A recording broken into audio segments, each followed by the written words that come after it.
Our Lady's Child, a fairy tale by the Brothers Grimm. Hard by a great forest dwelt a woodcutter with his wife, who had an only child, a little girl 3 years old. They were so poor, however, that they no longer had daily bread, and did not know how to get food for her.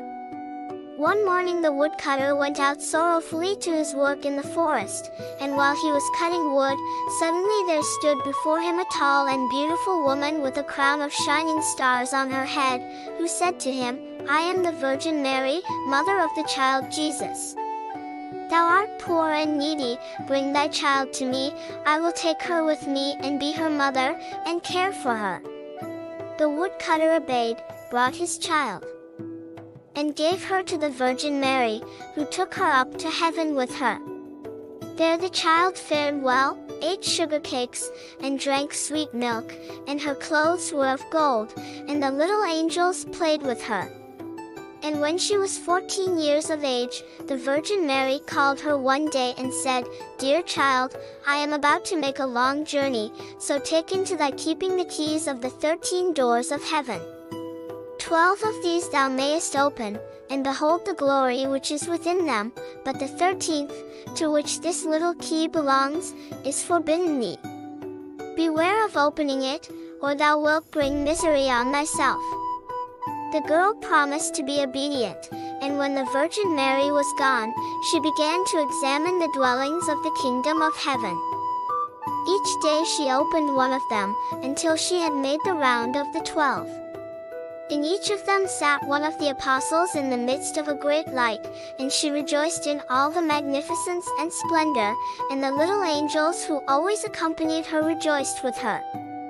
Then the forbidden door alone remained, and she felt a great desire to know what could be hidden behind it, and said to the angels, "I will not quite open it, and I will not go inside it, but I will unlock it so that we can just see a little through the opening." "Oh no," said the little angels, "that would be a sin. The Virgin Mary has forbidden it, and it might easily cause thy unhappiness." Then she was silent, but the desire in her heart was not stilled, but gnawed there and tormented her, and let her have no rest. And once when the angels had all gone out, she thought, "Now I am quite alone, and I could peep in. If I do it, no one will ever know." She sought out the key, and when she had got it in her hand, she put it in the lock, and when she had put it in, she turned it round as well. Then the door sprang open, and she saw there the Trinity sitting in fire and splendor. She stayed there a while, and looked at everything in amazement. Then she touched the light a little with her finger, and her finger became quite golden. Immediately a great fear fell on her. She shut the door violently, and ran away. Her terror too would not quit her, let her do what she might, and her heart beat continually and would not be still. The gold too stayed on her finger, and would not go away, let her rub it and wash it never so much. It was not long before the Virgin Mary came back from her journey. She called the girl before her, and asked to have the keys of heaven back. When the maiden gave her the bunch, the Virgin looked into her eyes and said, "Hast thou not opened the 13th door also?" "No," she replied. Then she laid her hand on the girl's heart, and felt how it beat, and saw right well that she had disobeyed her order and had opened the door. Then she said once again, "Art thou certain that thou hast not done it?" "Yes," said the girl, for the second time. Then she perceived the finger which had become golden from touching the fire of heaven, and saw well that the child had sinned, and said for the third time, "Hast thou not done it?" "No," said the girl for the third time. Then said the Virgin Mary, "Thou hast not obeyed me, and besides that thou hast lied, thou art no longer worthy to be in heaven." Then the girl fell into a deep sleep, and when she awoke she lay on the earth below, and in the midst of a wilderness. She wanted to cry out, but she could bring forth no sound. She sprang up and wanted to run away, but whithersoever she turned herself, she was continually held back by thick hedges of thorns through which she could not break. In the desert, in which she was imprisoned, there stood an old hollow tree, and this had to be her dwelling place. Into this she crept when night came, and here she slept. Here, too, she found a shelter from storm and rain, but it was a miserable life, and bitterly did she weep when she remembered how happy she had been in heaven, and how the angels had played with her. Roots and wild berries were her only food, and for these she sought as far as she could go. In the autumn she picked up the fallen nuts and leaves, and carried them into the hole. The nuts were her food in winter, and when snow and ice came, she crept amongst the leaves like a poor little animal that she might not freeze. Before long her clothes were all torn, and one bit of them after another fell off her. As soon, however, as the sun shone warm again, she went out and sat in front of the tree, and her long hair covered her on all sides like a mantle. Thus she sat year after year, and felt the pain and the misery of the world. One day, when the trees were once more clothed in fresh green, the king of the country was hunting in the forest, and followed a roe, and as it had fled into the thicket which shut in this part of the forest, he got off his horse, tore the bushes asunder, and cut himself a path with his sword. When he had at last forced his way through, he saw a wonderfully beautiful maiden sitting under the tree, and she sat there and was entirely covered with her golden hair down to her very feet. That he stood still and looked at her full of surprise. Then he spoke to her and said, "Who art thou? Why art thou sitting here in the wilderness?" But she gave no answer, for she could not open her mouth. The king continued, "Wilt thou go with me to my castle?" Then she just nodded her head a little.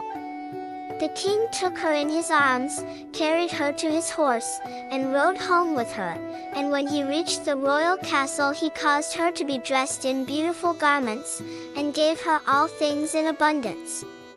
Although she could not speak, she was still so beautiful and charming that he began to love her with all his heart, and it was not long before he married her. After a year or so had passed, the queen brought a son into the world. Thereupon the Virgin Mary appeared to her in the night when she lay in her bed alone, and said, "If thou wilt tell the truth and confess that thou didst unlock the forbidden door, I will open thy mouth and give thee back thy speech. But if thou perseverest in thy sin, and deniest obstinately, I will take thy newborn child away with me."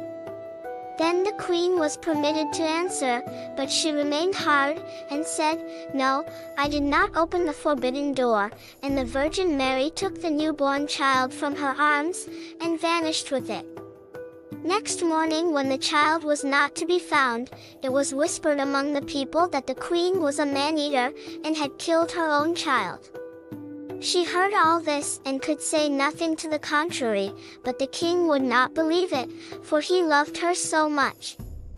When a year had gone by, the queen again bore a son, and in the night the Virgin Mary again came to her, and said, "If thou wilt confess that thou openest the forbidden door, I will give thee thy child back and untie thy tongue, but if you continuest in sin and deniest it, I will take away with me this new child also."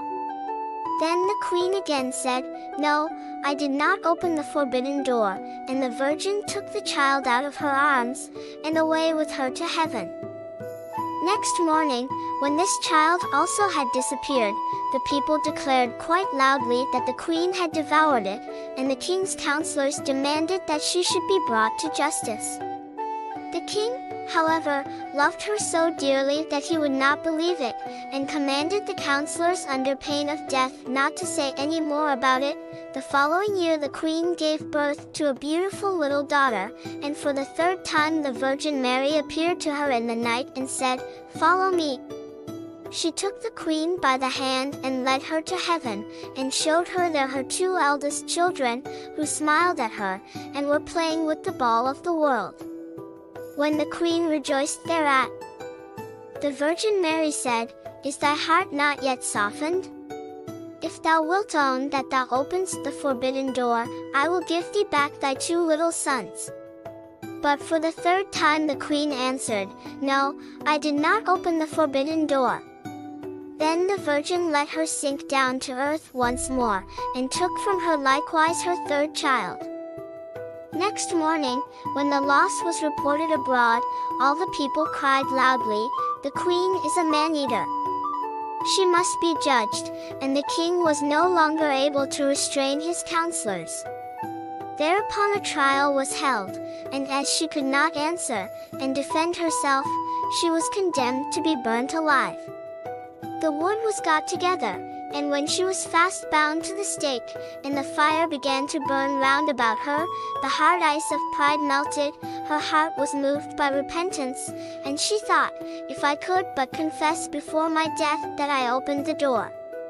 Then her voice came back to her, and she cried out loudly, "Yes, Mary, I did it," and straightway rain fell from the sky and extinguished the flames of fire. And a light broke forth above her, and the Virgin Mary descended with the 2 little sons by her side, and the newborn daughter in her arms. She spoke kindly to her, and said, "He who repents his sin and acknowledges it, is forgiven." Then she gave her the 3 children, untied her tongue, and granted her happiness for her whole life.